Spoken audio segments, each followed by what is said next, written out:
Inditwa Mr. Norman Magaya, ndiri Vice Chairman Manicaland Scouts Association, ndichideputizer Mr. Tenda kana kuti Mr. Ernest Mungwari. Tenda ndori popular but zita ravo chaivo vanonzi Mr. Ernest Mungwari. Tiri panapa paSmart Camp, tiri kuita an annual event yedu inonzi Summer Camp yemascouts. PaSummer Camp apa zvatinoita tinobatanidza vana vemaschools ese ari muprovince yedu yeManicaland. Chinangwa chedu chekuda kuona kuti vana ava zvavari kudzidza vari kuteedzera syllabus here yatinovapa kumadistricts kwavanenge vari. Saka tinozovamejor paSummer Camp tichivasesa. Maprograms atinoita isusu toti ari edutainment, vane vachidzidzwa vachitambwa. Tinoita malife skills, tinoita zvinhu zvakawanda. Saizvi zvinezvi tine activities atinawo vakafanana naBackwoods cooking. Pana Backwoods cooking apa tiri kuti vana tinovadzidzisa kubika pasina mapoto, tinovadzidzisa kuisa moto pasina moto, pasina machisi. Asi tinofanira kuona vana vadi vakabika. Tine obstacle course yatinayo, tine magames akaita sana mud wrestling. Tapedza kudaro tinozoita malessons. Mainly these days tiri kutargeta nyaya yemadrugs kuti vana vaone kushata kwazvo. Tapedza kudaro vana vedu tinovadzidzisa maskills. Maskills, mareasons emaskills edaya tinochiitira kuti mwana wedu watinotraina mascouts haafaniri kuomerwa nesituation, haafaniri kusvika paanoti apa upenyu hwandoomera. Ndo zvatichizama kubisa pamwana, tichibisa fear vana vedu vemascouts hatitasiri kuti anga achitya kutakira any situation yaanosangana nayo.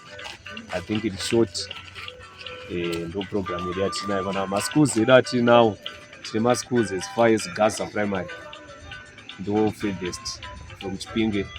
Then takaenda Makoni North tine inonzi Pfumo Iguru.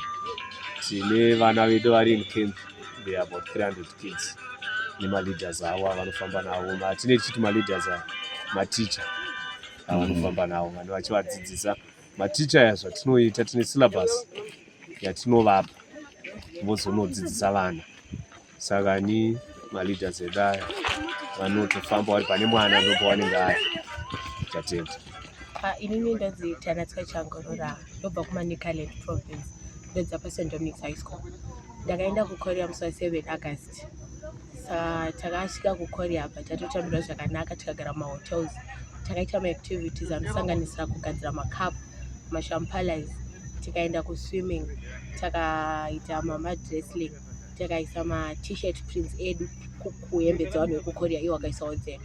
And we got ma-artist ekuKorea akasaina ma-t-shirts edu atakatenga. Takudzoka takakwira ndege tikazoenda kushopping kabva tazodzoka kuZimbabwe. How did that trip benefited you? Trip yekuenda kuKorea yakabenefita isusu sevana vakabva kuZimbabwe tanga tiri 7 because izvozvi takugona kugadzira mashampala, takukwanisa kugadzira makapu. Okay, thank you very much. Activities vanoita kuti vana vangu vari kusununguka pfungwa nekuti vaonawo kana kuzogona kuzoshewa kana paine chiri washupa mupfungwa kana kuti pane zvavanenge vachidosvera kuti vasazotora madrugs. Isusu semascouts tinenge tichida kugadzira nyika yakanaka isina madrugs, isina zvinhu zvakaipa, kuti vana vangu vari kusununguka munyika ino vasiri kutora zvinhu zvinodhaka, vasiri kuita zvinhu zvakaipa. Tinenge tichida kuzodzidzisawo vamwe vana kuti madrugs akashata, anokwadza pfungwa nezvimwewo nekudidi. Tinenge tichiitawo maactivities anowaraidzirawo vana vakangano zviri kuitika kumba, stress imboperawo nekudii nekudii. My name is Rufaro Shuya. I learn at Sinyazi Primary School in Chimanimani district. Tiri kuno kuziva kuti tine social camping yemascouts. Mascouts anotidzidzisa isusu semateenagers kuti tisiye madrugs because drug abuse is a pervasive issue inokwanisa kuti damage pfungwa or even death.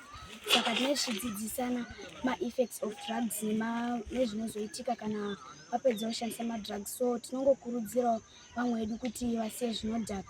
Plus kunoku tinodzidziswa zvakawanda sekugadzirawo ma-artifacts akangosiyana siyana zvinozoita kuti tono mari tichidzidziswa namwe ma-income generating projects. Thank you.